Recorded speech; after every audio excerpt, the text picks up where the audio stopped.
নমস্কাৰ বন্ধু বান্ধৱীসকল, এয়া মই ৰেডি হৈছোঁ ভূতনাথ মন্দিৰত নাম গাবৰ কাৰণে।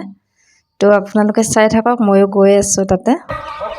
এয়া শ্মশান হয়, তাতে গৈ আছোঁ নাম গাবৰ কাৰণে। শ্মশানত ভূতনাথ মন্দিৰ থাকে আৰু সেই তাতে আমি নাম গামে আমি পঢ়িছোঁ। পুথিপাঠ কৰি আছে চবে, ইয়াতে ধূপ চাকি বন্তি জ্বলাইছে।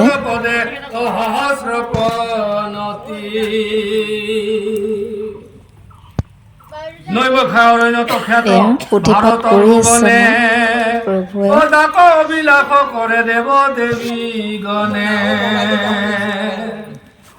এই তপবনে আছে মুনি বৰ্তমান অকবাতি কুশিলত যথাযোগ্য স্থান তপজপ বাজাগ যোগ্য আনিক আচাৰি চাৰি অশ্ৰমক সেৱা কৰে যেন মন পুৰি ধৰ্মশীল তাপশীল ব্ৰহ্মচাৰী ব্ৰতী অহৰ্নিশে কৰে চিন্তা যাৰ যেন মতি উন্নক প্ৰমুখ মুনি আছে যত মান তত মুখে শুনে হবে পুৰাণ।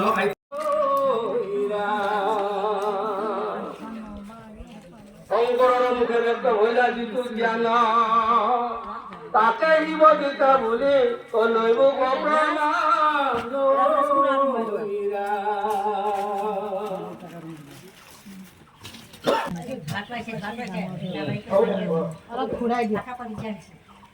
পৰম কৃপাল মুনি ব্যাপম আহন্ত কৃপা পৰৱকে শিক্ষা সকলোৱে মিলি আমি নাম গালো, ময়ো এটা নাম দিলোঁ। আপোনালোকে প্ৰথমতে দেখা পাইছে, ইয়াতে দেখিছেনে? এয়া শ্মশান হয়, শ্মশানৰ কাষতে ভূতনাথ মন্দিৰ বুলি ইয়াতে শিৱ থাকে বুলি আগৰ পৰাই সকলোৱে জানে। শ্মশানখন শিৱই ৰখি থাকে, সেইকাৰণে ইয়াতে ভূতনাথ মন্দিৰ বুলি কয় শিৱক। এয়া শ্মশানৰ ঠাইতে লাগি থকা ঠাইখিনি দেখুৱাইছোঁ।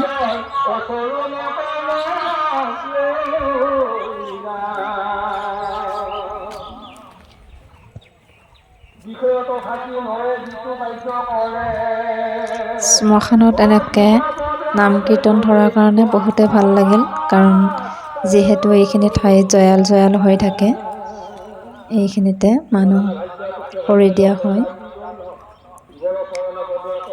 আমাক মাতিছিল আমাৰ দলটোক নাম ধৰিবৰ কাৰণে, সেয়ে গৈছিলোঁ, ময়ো এটা নাম দিলোঁ শিৱৰ। এয়া নাম ধৰা হৈ গৈছে, এতিয়া প্ৰসাদো দিব। এয়া আমি বহিছিলোঁ, নাম গালোঁ, ময়ো দিলোঁ।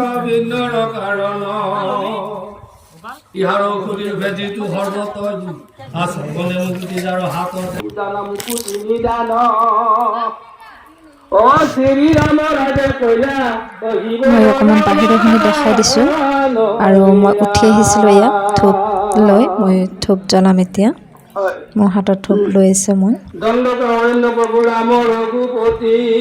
এতিয়া ধূপ জ্বলাম আৰু সকলোৱে প্ৰসাদ খাই ইয়াৰ পৰা ঘৰলৈ যাম। তো আপোনালোকে ভিডিঅ'টো চাই কেনেকুৱা পালে জনাব, ভাল লাগিলে লাইক আৰু শ্বেয়াৰো কৰি দিব। আজিলৈ এৰিছোঁ, ধন্যবাদ, আকৌ লগ পাম।